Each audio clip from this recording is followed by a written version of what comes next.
Hello, my name is Rebecca Prime, and this is Monica Alcaraz. and we wanted to briefly talk to you about. No, I don't like that. You have to say beginning at all. recycle resources. I know, I totally forgot to say that. Okay, ready? And we represent Recycled Resources for the Homeless. We are a nonprofit organization serving people experiencing homelessness in Northeast Los Angeles. You want to tell them where the areas of Northeast are? Recycle Resources is an all-volunteer organization in Northeast. Northeast encompasses from Boyle Heights all the way to Atwater Village. So Highland Park, Igora, El Sereno, just everything in between is what the Northeast area encompasses. I founded Recycled Resources in 2008, shortly after moving to Highland Park and discovering that there were no homeless services here, yet I saw a lot of people living outdoors. Since 2009, we have been doing outreaches and engagements to our neighbors, all of our neighbors living outdoors. In the past couple of years, we have been fortunate enough to host the very first winter shelter in Northeast, which is on the grounds that you are seeing here.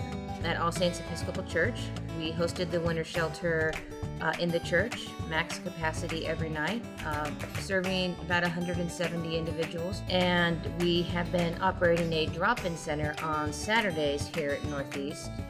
Basically a place where people can just come and check in with us and get breakfast, lunch, clean clothing, and stay in contact with us as they go through the resources for housing, mental health services, benefits establishment, and stuff like that. So we kind of support them on whatever we have the person power to do. As Monica said, we're all volunteer-based organization, so getting this far has really astonished me, considering that we really only operate maybe 15 hours a week, I'd say.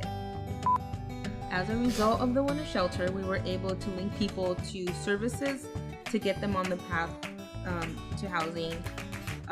We were able to connect people to family members, so we had family reunification. Some people used it as bridge housing, and people are continuing to get housing now, even though the shelter has been closed. I think we were able to reunify about 3 people with their families. As far as connecting to services, I want to say probably 20 or more people got connected to services. Many of them were taken to get their IDs and socials. Many of them were connected or reconnected to Northeast Department of Mental Health, who came to the shelter to outreach folks for us. We had several people that were suffering horrible heroin abuse, and a few of those switched to methadone and are still on methadone. A few that went to back to work programs. We had one who graduated chrysalis and is currently working. We have 2 that are currently working. A lot of people were connected to housing. Some of it didn't happen while they were at the shelter, but it continues to happen now because we were able to link them to services.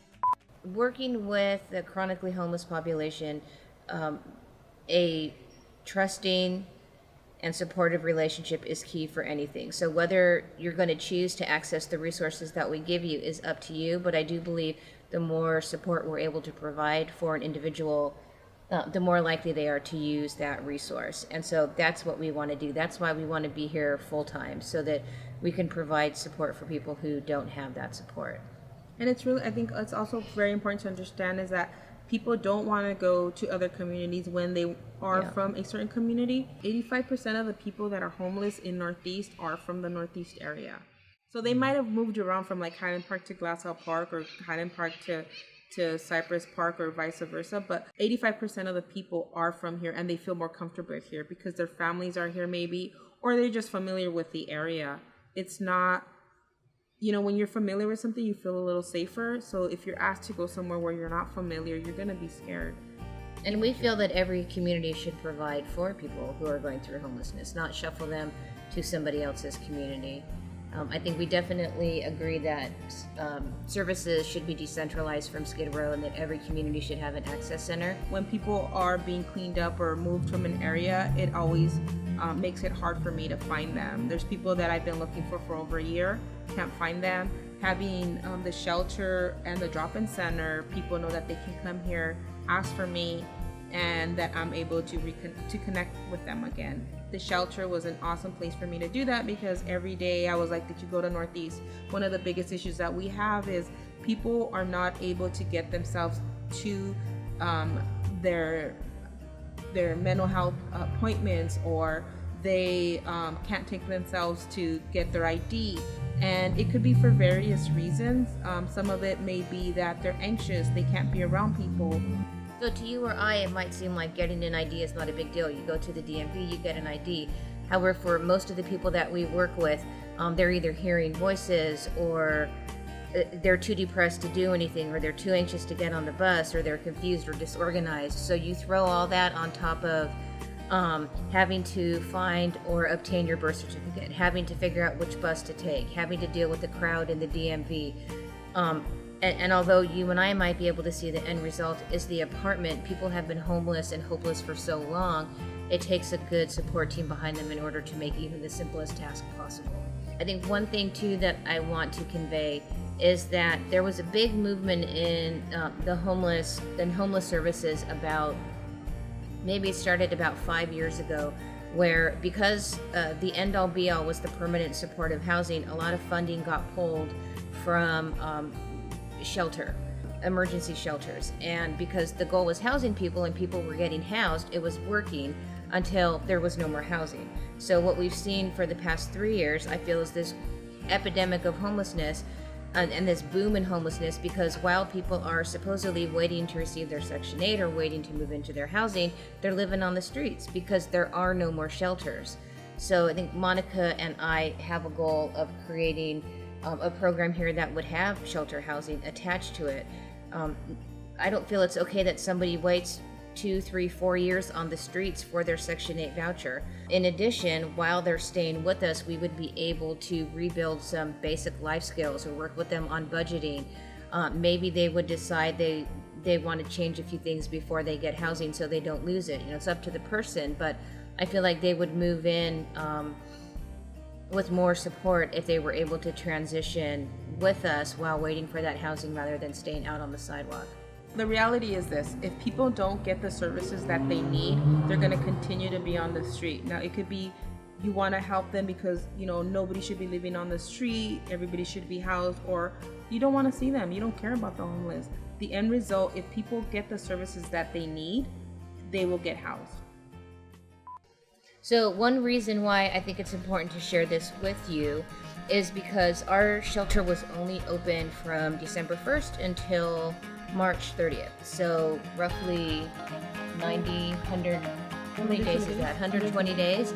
And in that 120 days, we were only open from 7 p.m. to 6 a.m. So when you think about our work, it wasn't just a winter shelter. We weren't just putting people into beds and serving them a hot meal and they would wake up and they would go on about their business. We were using it as overnight access center, if you will. So we were working with them on case management. We had people come and speak to them about resources. Monica did a great job in completing CES surveys with everybody that was there. So I feel like we have accomplished a lot in only the 120 days that were given to us at the winter shelter. When we closed the winter shelter, a lot of folks were scared about where they were going to go and how they were going to find us again. So that was one of the reasons why we opened the drop-in center here on Saturdays. A lot of the people who stayed at the winter shelter continue to drop by and see us on Saturdays, but it's only Saturdays. So everybody asks, what can they do to help? The reality is, donate money. We need $100,000 to make this all happen. It's not just the winter shelter. It's a permanent drop-in center. It's a van. Mobile showers. We want staff. We want full-time paid staff. As of now, we operate entirely on volunteers, which is part of the reason why we can't connect to everybody, and we need full-time dedicated staff doing this as their jobs. It's very difficult asking for money. It's not something that I feel very comfortable doing, but Monica is right. What can you do to support us? We need to raise the funds to make this happen. And we encourage you to donate to us however you can and whatever amount you can. We encourage you to continue to believe in the work that we're doing, and we encourage you to come out and meet the folks that are benefiting from our work. Thank you.